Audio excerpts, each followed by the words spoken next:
Sebelumnya kita nonton video ini dulu supaya teman-teman boleh terbuka wawasannya, dan selamat menikmati video ini.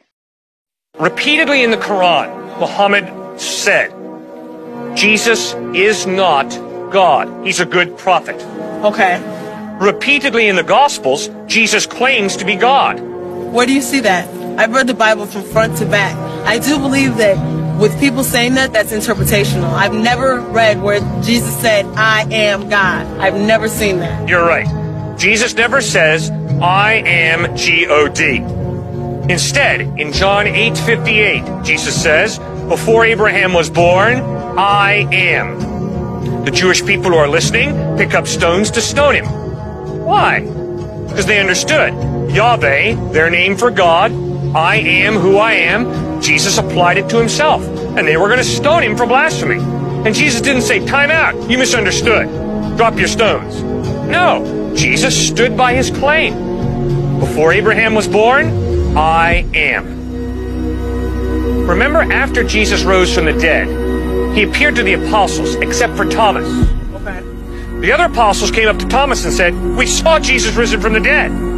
Thomas said, I refuse to believe unless I can see Jesus with my own eyes.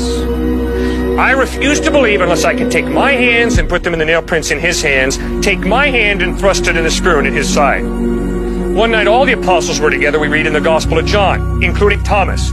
Suddenly Jesus stood among them. Jesus walked right up to Thomas and said, my man right here, take your hands and put them in the nail prints in my hands, take your hand and thrust it in the spear in my side, and Thomas, stop doubting and believe. Now, Thomas's response, ma'am, is crucial.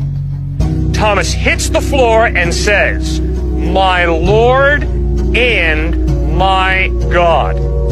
Now, Jesus' response is crucial. Jesus looks Thomas in the face and says, you believe because you've seen.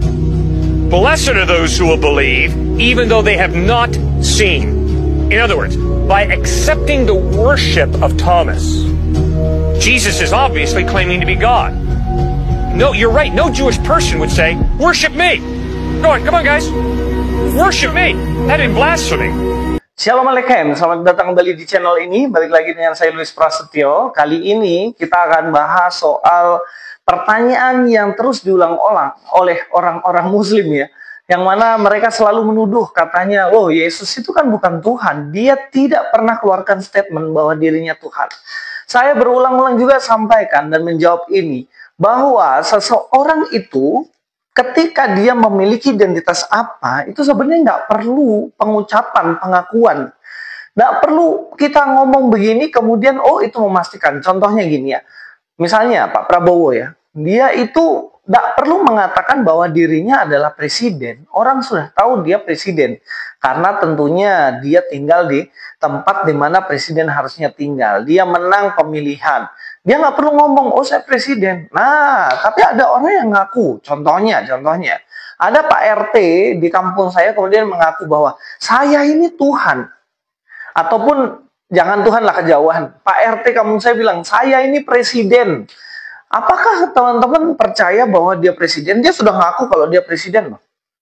Enggak, karena dia ketua RT, dia bukan presiden. Jadi kita harus tahu pembeda antara pengakuan dan benar-benar identitasnya. Nah, kalau Pak Prabowo dan juga Pak Ketua RT ini jalan sama-sama, orang pasti akan tahu Pak Prabowo itu presiden dan yang satu ini bukan presiden. Dari apa? Dari ciri-cirinya.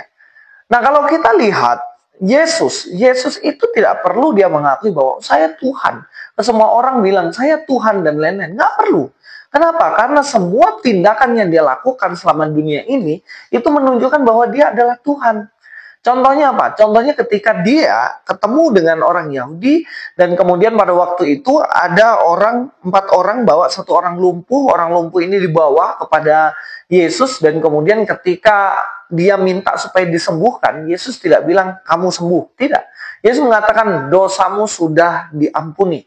Dan kemudian orang-orang Yahudi pada waktu itu marah, murka. Loh, yang bisa mengampuni cuma Tuhan. Kenapa nih orang kok mengampuni manusia? Nah, di situ sebenarnya Yesus mau mengkonfirmasi bahwa dirinya, iya saya ini Tuhan, makanya saya berhak mengampuni orang, gitu loh. Dan juga kalau kita lihat tanda-tandanya banyak sekali. Ketika Yesus ditanyai sama orang-orang Yahudi juga, kamu ini bener ya, kamu anak Allah. Dalam mindsetnya orang Yahudi, ya anak Allah itu adalah Allah, gitu. Mindsetnya orang Yahudi. Dan kemudian Yesus mengatakan apa? Ya, engkau sendiri yang mengatakannya. Dan mereka mengoyakkan bajunya dan bahkan berusaha untuk mau membunuh Yesus. Loh, kenapa? Karena itu tadi yang saya bilang. Karena mereka dalam mindset Yahudi, itu mereka tahu statement-statement Yesus dan tindakan Yesus itu menunjukkan bahwa dia adalah Allah. Kira-kira seperti itu. Jadi jangan memahami Alkitab tuh mindset kita, orang Indonesia. Ini banyak nih ustadz-ustadz nih, kalau ngajar orang lain, kalau ngajar umatnya, mindsetnya bukan mindset Yahudi. Mindsetnya orang Indonesia, orang Jawa. Dan kemudian mengatakan bahwa, ini bukan Tuhan dan lain-lain. Anak manusia berarti bukan Tuhan dan lain-lain. Kamu salah. Anak manusia kita tahu ya, ketika Daniel... teman-teman Daniel, Sadrak, Mesak, dan Abednego, mereka ketika mau dibakar dalam api, di perapian yang menyala-nyala, kemudian ketika dibakar, di situ tidak hanya 3 orang itu yang dibakar di situ. Ternyata ada satu pribadi lagi, satu orang lagi yang mana dia ada di api itu juga. Dan siapa satu orang ini? Satu orang ini seperti dikatakan seperti anak dewa, anak Allah, begitu. Son of God. Jadi siapa di situ? Nah, itulah sebenarnya itu adalah Yesus Kristus.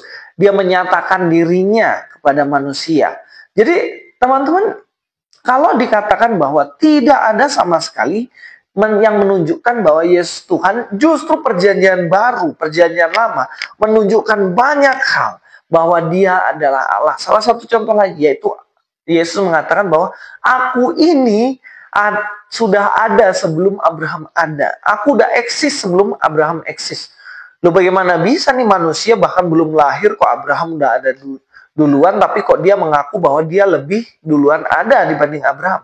Itu menunjukkan sifat kealahannya, yaitu eternal, kekal, abadi, tidak lekang oleh waktu.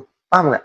Loh, tapi Yesus kan mati, berarti dia terlekang oleh waktu dong, dia mati. Loh, kalian nggak ingat, ketika dia mati, dia bangkit hari ketiga dan hidup selama-lamanya. Jadi tetap aja Yesus itu kekal. Bahkan ini diakui oleh Muslim sendiri kan. Siapa yang tidak mati sampai sekarang? Ya, kalau kita bicara nabi lah, nabi siapa yang nggak mati sampai sekarang katanya? Ya pasti Isa Al-Masih, kan dia bilang dia diangkat ke surga, dia nggak mati sampai sekarang, nanti datang lagi kan, untuk membunuh anjing hitam, babi, menghancurkan salib, ya kan? Berarti siapa yang kekal? Isa Al-Masih kan, Yesus gitu. Makanya Yesus itu sebenarnya bukan manusia. Bagaimana manusia bisa hidup kekal? Nggak ada. Hidup kekal dalam arti masih hidup sampai sekarang ya, tidak dalam wujud roh ya. Dia kekal ada gitu. Kalau setan kekal, iya setan kekal, dibilang kan nggak mati-mati dia, nanti mati neraka dia setan. Tapi kan dia wujudnya apa? Roh kan. Dia tidak tersentuh. Tapi Yesus ketika bangkit disentuh dagingnya. Thomas ketika bertemu Yesus kan, coba kamu pegang dan lain. Jadi ini menunjukkan bagaimana dan betapa pentingnya pemahaman kita tentang Alkitab. Selalu mengklaim, saya sudah baca semua kok. Perjanjian lama, perjanjian baru saya sudah baca semua, jadi saya paham. Jangan, belum tentu kamu baca. Biasanya cuman itu untuk menguatkan argumentasimu kan, supaya seakan-akan kamu tahu perjanjian baru, padahal nggak tahu apa-apa.